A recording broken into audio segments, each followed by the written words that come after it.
Okay, thank you very much. That introductory comment there virtually sums up, I think, the entire events of the afternoon. A very, very, very good set of suggestions. I'm going to have a look at trying to better understand what corruption and what political corruption is, and how it operates. And it's a bit theoretical possibly, and hopefully not unduly boring. Politics at its heart is about the relationship between a governing elite and the governed, and for that relationship to survive and to thrive, an element of trust is required. So that's at the heart of government. And without basic trust, the social contract that binds society and provides the means to which society functions begins to break down, and the perception of corruption corrodes that trust in a pretty fundamental way. It comes in many forms. Today, I think we're concentrating on political corruption, how it invades the political system. This ordinarily refers to the use of public office for private gain. You've all heard of those kind of concepts. This is where public officials, whether elected or unelected, have been entrusted with carrying out a task on behalf of the public and engaged in some kind of a behaviour for private benefit or enhancement of themselves or groups associated with them. The words illegal and corrupt are often used interchangeably, and sometimes the word immoral is thrown in for good measure. But this may not necessarily be the case in all instances.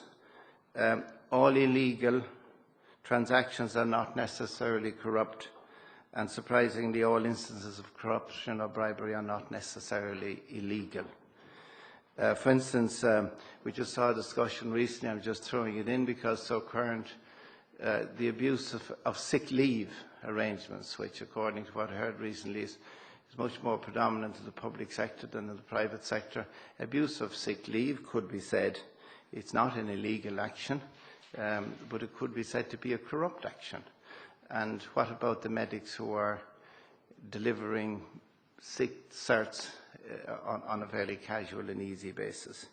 Conversely, someone in extreme need, perhaps helping themselves to some food to feed their family, are engaging in a corrupt action, or in an illegal action, but not many people would say it was a corrupt activity. So you see, those complex, those ideas are not easily they cut across one another. But in simple terms, we could define corruption as the illicit use of public office for private gain. That rather narrow and precise definition is challenged by people who would consider corruption as actions that are inimical to the public interest, whether such actions are prescribed by law or not. Now, traditionally, public corruption in Ireland is seen as an activity primarily engaged in by politicians and largely involving brown envelopes of one kind or another. We're familiar with that. But I would contend that the evidence of more recent years suggests that political corruption has infected the wider public service in rather more fundamental ways. And remember, and this is very important, personal gain does not always have to be delivered in a monetary form. So a better definition of public corruption is the inappropriate use of power and authority for the purpose of individual or group gain at the public's expense. But first of all, we need to understand that corruption in politics and public administration is not a recent thing at all. It has a long and dishonourable history. In fact, it's an ancient problem and has never been easy to deal with. A gentleman called Cortia, writing 2,500 years ago in his work, the Athathastra, an ancient Indian treatise on statecraft and economic policy, described its insidious nature rather well as follows. Just as fish moving underwater cannot possibly be found as either drinking or not drinking water, so government servants, he said, employed in government work cannot be found out while taking money for themselves. So that was a problem in India 2,500 years ago. So you might say to yourselves, have we made an enormous amount of progress? Historically, corruption in Irish politics is not something new. Let's be quite realistic about that. The local government system created in 1898 and dominated by the old Irish Parliamentary Party, the party which preceded Sinn Féin and the modern parties, and other smaller parties, became notorious for it through extreme clientelism, which is a concept you'll be familiar with at local level. W.T. Cosgrave, in his time in Dublin Corporation, was an outspoken critic of corruption in local government. And extreme clientelism leading to corruption was one of the reasons Cosgrave's government abolished the rural district councils in the 1920s. The United States witnessed the notorious Tammany Hall phenomenon, which infected a huge amount of their system, and right up until recent times, mainly in New York initially, and was strongly associated with Irish and the Democratic Party. Figures like Boss Tweed were more powerful than any 19th century Irish politicians, and he used patronage and clientelism to maintain his power base. For them, clientelism and corruption weren't a replacement for power, they were the basis for power. And corruption in Ireland isn't limited to local government. In the 19th century, I don't know how you would read this, but the common thing was for huge national collections to be taken up all over Ireland and the money given to great leaders like O'Connell and Parnell for their own private and personal use. Taking account of the fact that politicians weren't paid in those days, there was a certain basis for it, but you could imagine it would raise eyebrows if such a system were operating today. And questions could certainly be posed as well about Eamon de Valera's funding of the Irish press at the beginning of our period of statehood, where funds collected years earlier for the Republic were used by him to set up a newspaper, and then that newspaper got vested in the family. Now, that would certainly give rise to very significant questions were it to happen now.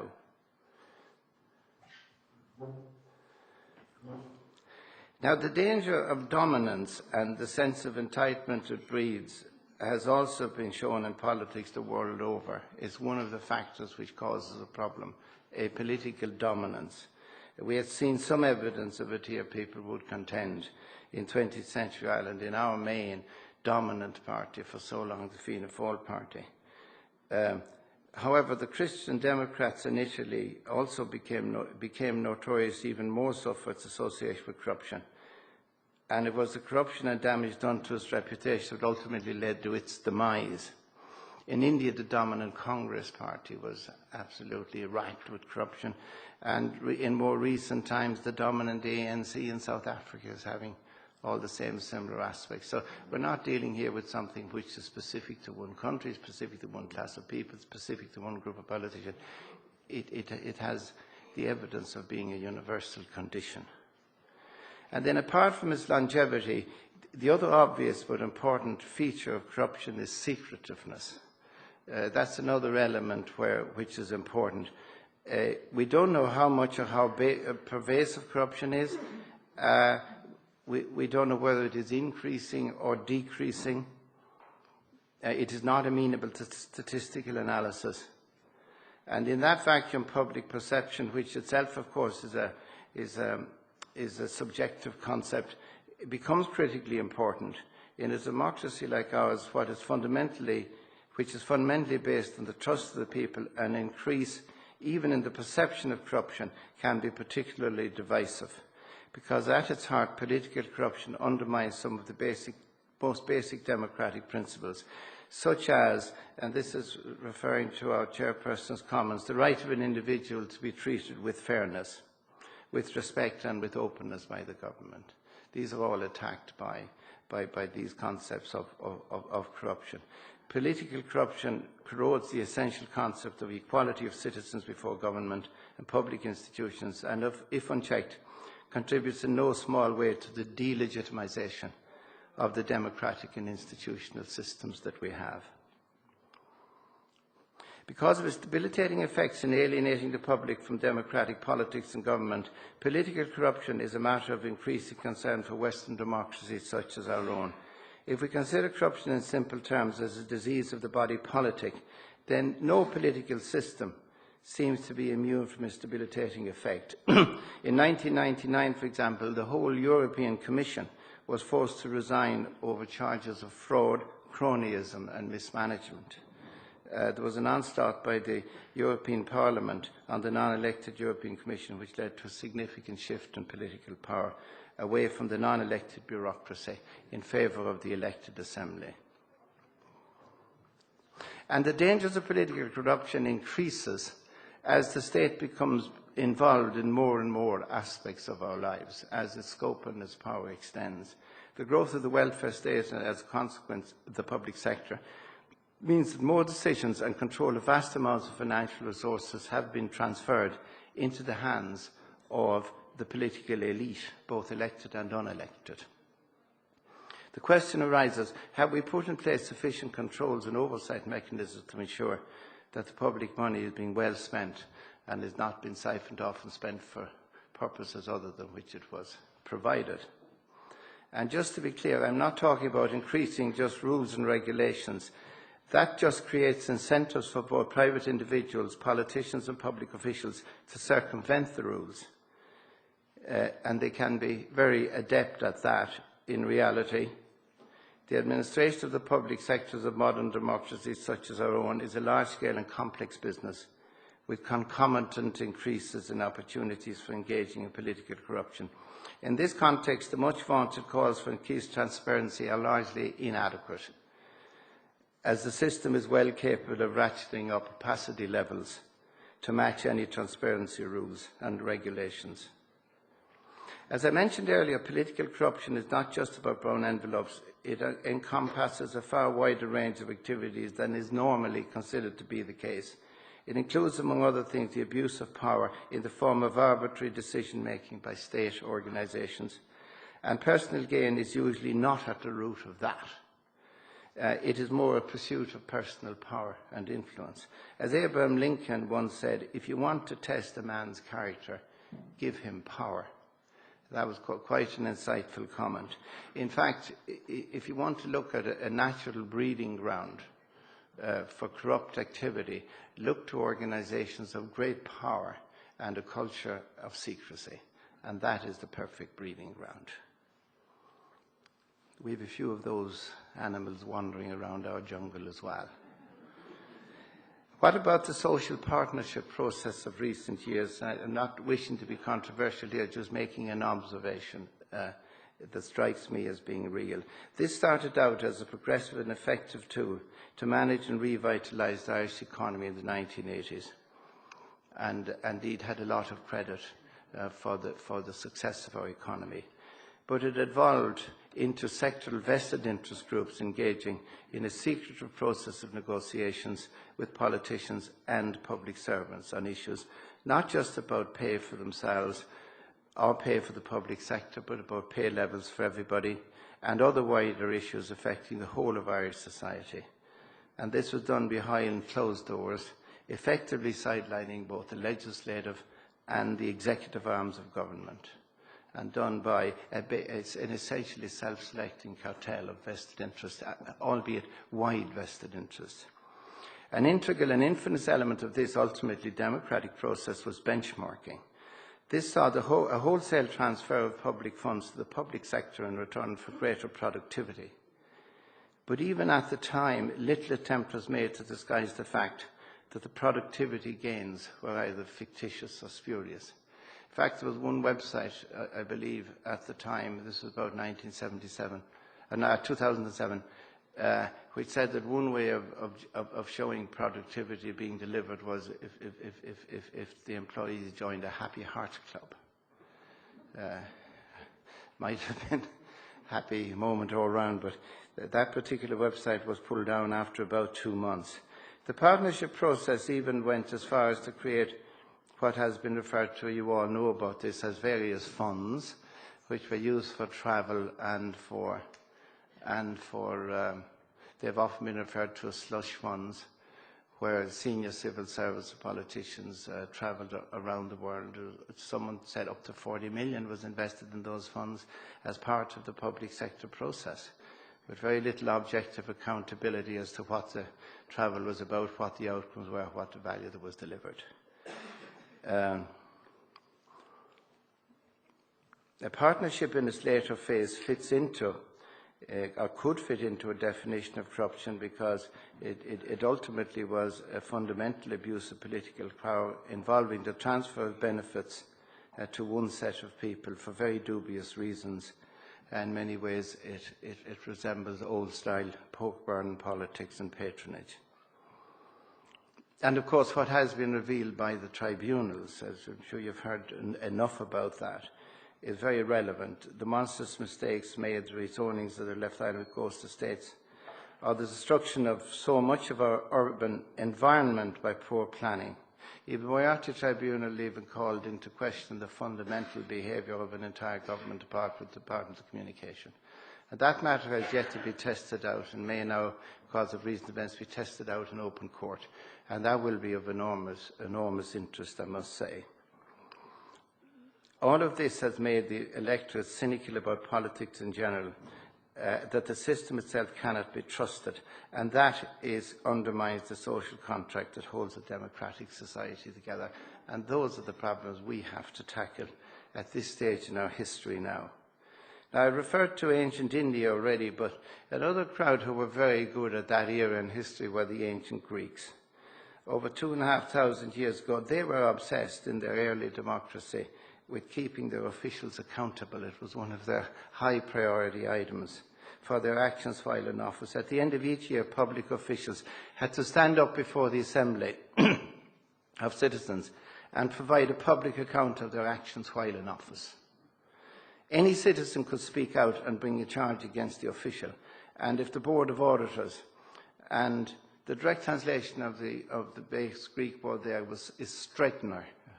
So, but if the board of Auditors found there was a basis for an accusation, the official in question was indicted and tried. The Greeks, who knew a thing or two about human nature, were not seeking transparency. They recognized the frailties in human behavior and put in place clear and robust mechanisms for detecting and punishing political corruption. That's the way they viewed it. And I have to say, as I am neither saint nor socialist, and I'm agnostic regarding the perfectibility of human nature, but I'm largely sympathetic to the Greeks in this one.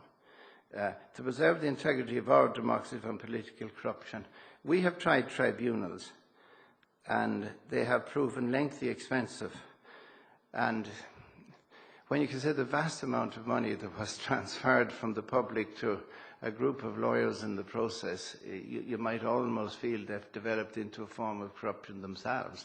Not suggesting that any individual there was acting in a corrupt manner, but the way that system worked.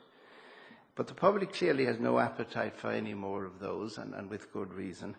The electorate has voted down the present government's proposal to strengthen political oversight through the Oireachtas committees in a recent referendum. And I don't subscribe to the theory that every time you get a vote you don't like in a referendum, you should go back and keep doing it until you get the right one. So what's left?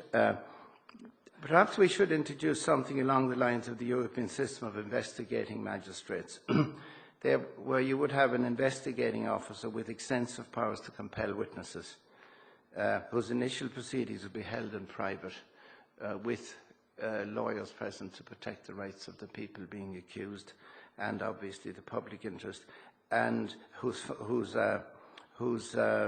final sessions will be held in public and a public report issued, with realistic sanctions for corrupt behaviour applying in a timely fashion. We really do need a system which can grab this and do it. Other countries have it. The fact that we haven't is just impossible to virtually understand at this stage. Also, our public service could benefit from payments by results. The question of incentives with fixed-term contracts. A system whereby, for instance, people get paid their full salary whether they perform or not is clearly a questionable system. The same principle could apply to ministers and members of the Oireachtas. thus reducing the dangers of complacency and excessive longevity, which, as we identified earlier, is one of the key problems which creates the breeding ground for corruption. Single-seat constituencies then could help reduce the rampant clientelism in the system, which has for centuries been one of the key problems. I'm not a great fan myself of artificial salary caps, and I can say that now because I'm retired from kind of salaried occupation some time ago, because they often result in poorly performing people sitting in a job for a very, very long time, to the detriment of very often the organisation. But I think what we have to look at as a nation, we have to get beyond our present difficulties. The economic collapse involving so much tragedy and disappointment for so many people may well prove to be a cathartic experience for all of us. It may and it does give us the opportunity for a new beginning. As a people infused and informed by older and more enduring values than were evident during our wild days of the Celtic Tiger. It may be more about community and society and less about personal aggrandizement and greed. It may be more about personal responsibility and less about dependency. It may be more about individuals, families and communities and less about ruling elites and cartels. It may recognise that Ireland's recovery is everybody's business and that we are ready, willing and courageous enough to embrace that challenge. It may also be that we will be realistic enough and wise enough and generous enough to welcome and accept the help of all of our citizens and friends in bringing this recovery about. As a previous generation had to absorb and deal with the scars of a civil war, our challenge now is to absorb and deal with the scars of an economic disaster, which is of similar characteristics and proportion. There's a couple of important national anniversary celebrations coming down the track. 1916 will be celebrated by Government of the People of Ireland, and rightly so. But there's another anniversary, and a rather important one, in less than 10 years' time. The centenary of the foundation of the Irish state will be upon us. Now, wouldn't it be a fantastic celebratory gift from this political generation to the next to have put in place by then a world-class system for dealing with political corruption? And if we're going to do it, now is the time to start, because, as I've said, in a number of ways, like other evils that beset our democracy, political corruption will not go away on its own accord. It's going to have to be managed away. Thank you very much. Oops.